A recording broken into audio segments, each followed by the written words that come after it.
Hello, everyone. I'm doing this little later in the day today, and so let's just get started with the highlights. First one, the signs of overcoming procrastination. Anytime you face a hard choice, you should have no less than 40% and no more than 70% of the information you need to make that decision. In that range, you have enough information to make an informed choice, but not so much intelligence that you lose your resolve and simply stay abreast of the situation. And this has come up multiple times. The 70% is a very, it's kind of like the target ratio that you should really aim for the information. And I think in this particular book, in this particular section, the author covers why more than 70% is likely to harm you rather than help you. And the risk is that if you know more and more about it, uh, you start chasing the information itself rather than the activity. And tie your efforts too close to the information, like maybe too close to the outcome, and not in a good way. Outcome, you're tying your resolve too close to the outcome in a, with a kind of a perfectionist tendency that it has to happen in this exact same way and there's no room for variation, which of course harms you, which harms the result as well. So I think this has been covered multiple times. The 70% target of like awareness on the information you need about a particular topic before you act on it. So yeah, I'm going to go ahead then. 7.5 lessons about the brain. Artwork, particularly abstract art, is made possible because the human brain constructs what it experiences. When you view a cubist painting by Picasso and see recognizable human figures, that happens only because you have memories of human figures that help your brain make sense of the abstract elements. The painter Marcel Duchamp, I hope I'm pronouncing that right, once said that an artist does only 50% of the work in creating art. The remaining 50% is in the viewer's brain. Some artists and philosophers call the second half the beholder's share. I think it's the highlight pretty much captures everything that I would want to say about this. So I don't really know if I can add more on it. It's pretty clear. Yeah, you know, it's like they say, beauty is in the eye of beauty is in the eye of the beholder. And yeah, it was interesting, this 50-50 thing ratio. Not that I mean that it's like an exact 50%. It's an image that they're building. It's kind of just conveying a story.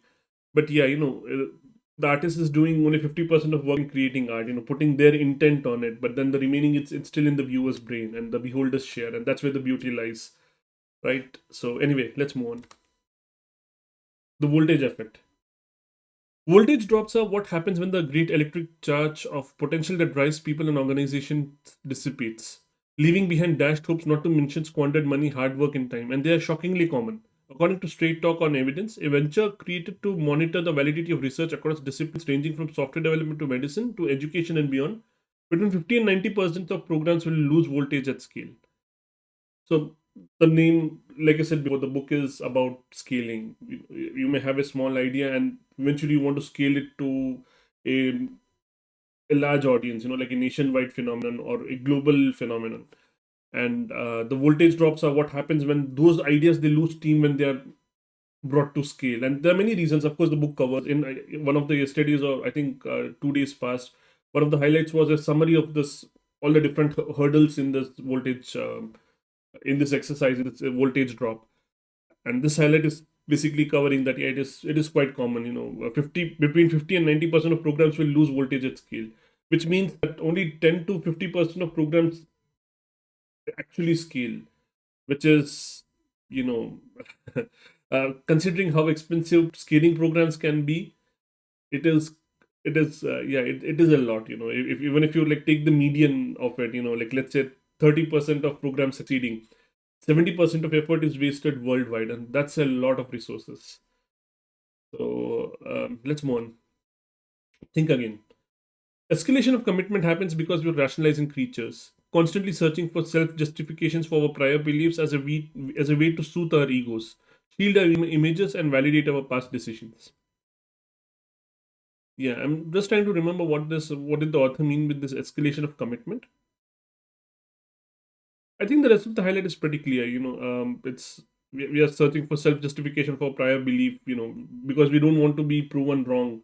Or Like even though they are our past beliefs, we still don't want to be proven wrong for that.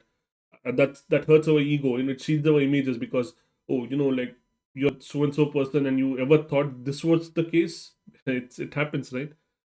So, and validates our past decisions. So, yeah, escalation of commitment. I think it refers to this, um, that we tend to stick on to certain things. So, we may have made a decision, and then we might, like, in the course of implementing that decision, we might realize um, that our information was incorrect, probably, or maybe we did not have the complete picture, and now the situation has changed, and we have to change our stance to this. And rather than reacting to that, rather than thinking, okay, the situation has changed, or my information was wrong, or my decision was wrong, like, that's more likely. Rather than thinking all of that and then changing our decision or changing our strategy or our actions, we tend to escalate our commitment. We will, like, hold that thing that even more strongly. That's where, this thing like fanaticism comes in.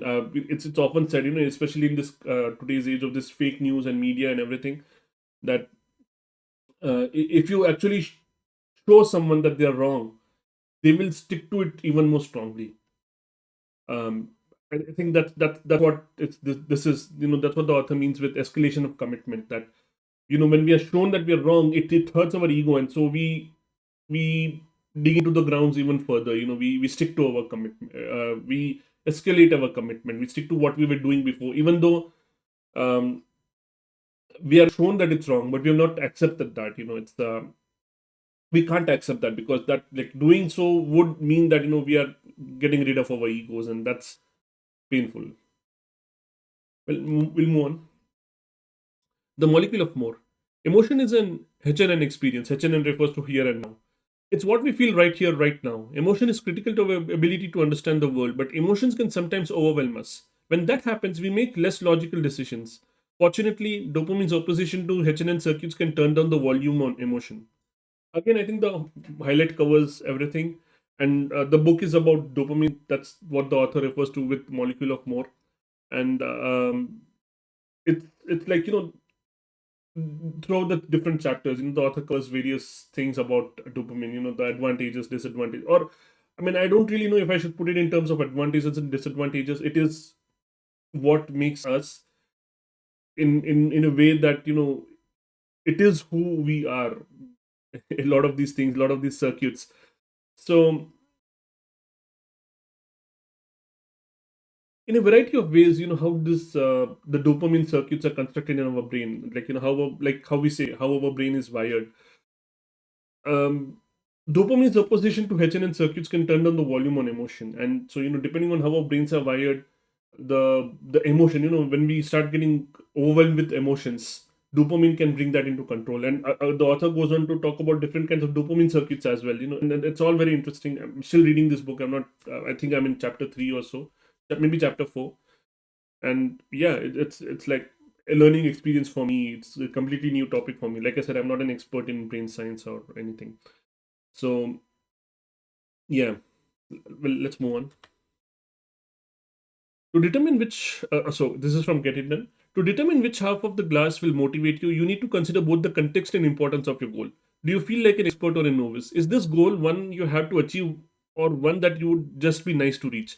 Based on your circumstances, you can flexibly switch between monitoring completed versus missing actions, looking back or looking forward. So when with the half of the glass, the author refers to, like, looking at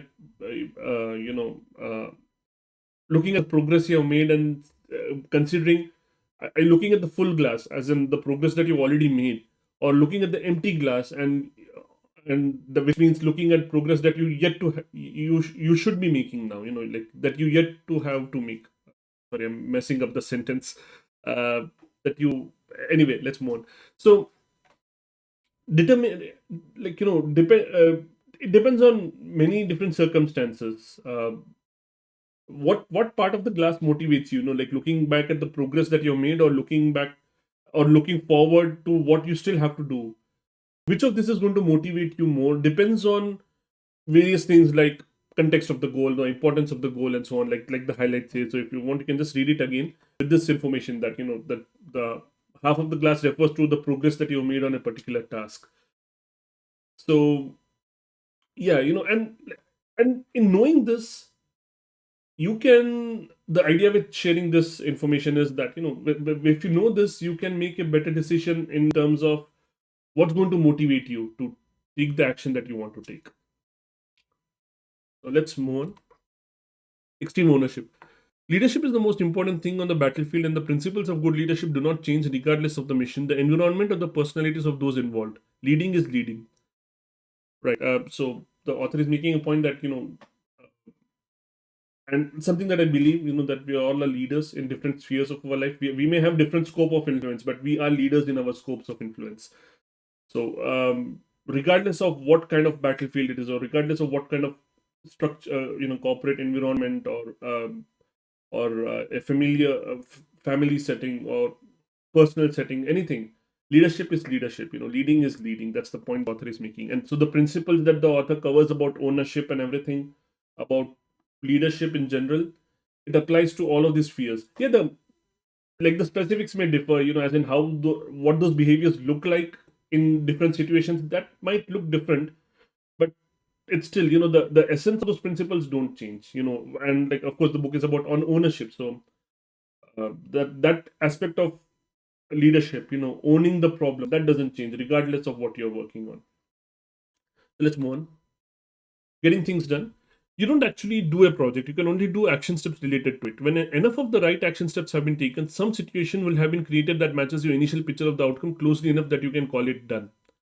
And we talked a bit about this yesterday. There was another highlight from this book about why is it important to not write down a project but write down the first action.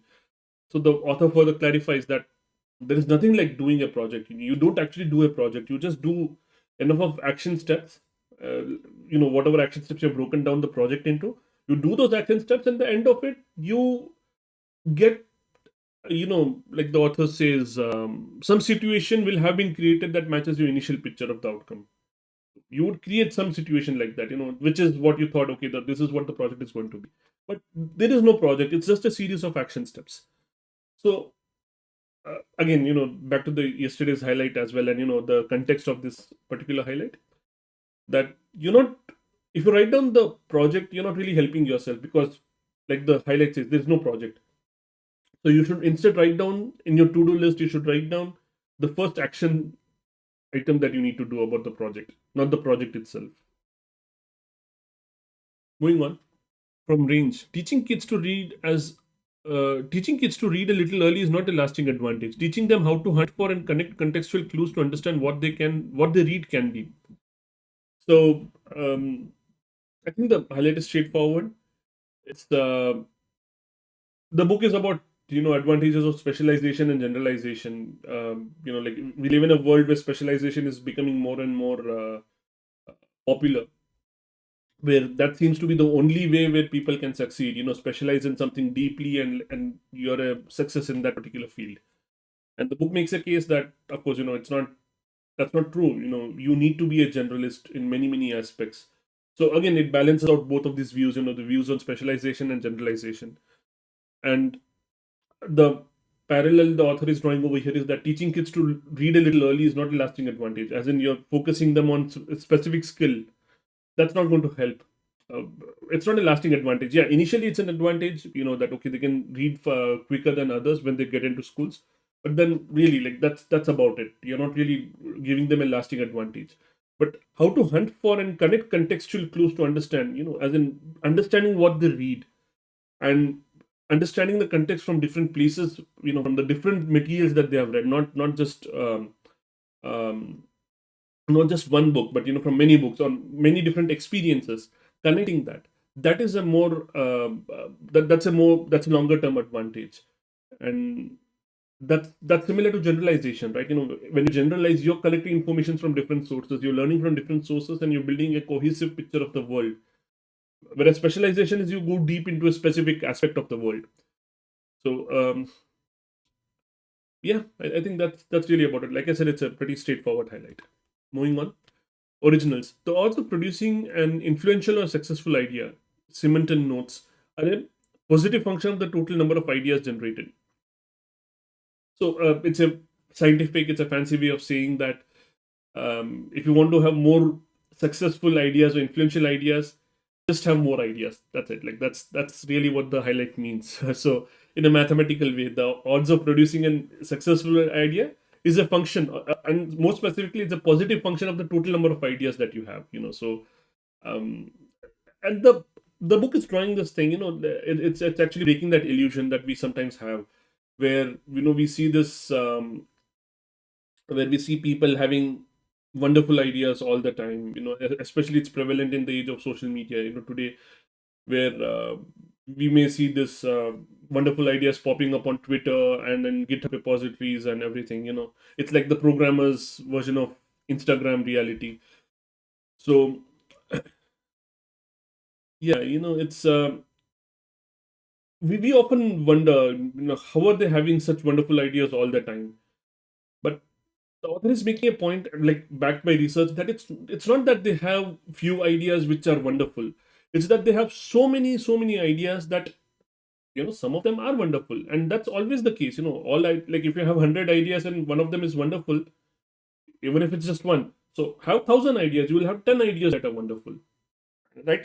Of course, that means you're rejecting 990 ideas, and that's the whole point. Choosing your battles. Like sometimes we get lost that, okay, when we have 100 ideas, only one of them being good, we try to focus on all the 100 ideas, which of course doesn't make sense. It doesn't help. It doesn't happen. You can't focus on 100 ideas. So same way, it's not just forming ideas, it's also knowing what to reject, knowing well that, oh, this could have been a very good idea, but you still have to reject it in favor of a great idea. Again, like these are aspects covered in other books, like 4,000 Weeks, for example. So yes, well, I think that's that, and let's move on. This is from Hooked. I've not read this book, so let me just quickly read it. Yeah, I think it's straightforward. If you want to read it, it's here. You can pause and read it, but then otherwise, it's yeah. I don't have much to say about this, which means that we are done for the day. And thank you for watching this. Bye bye.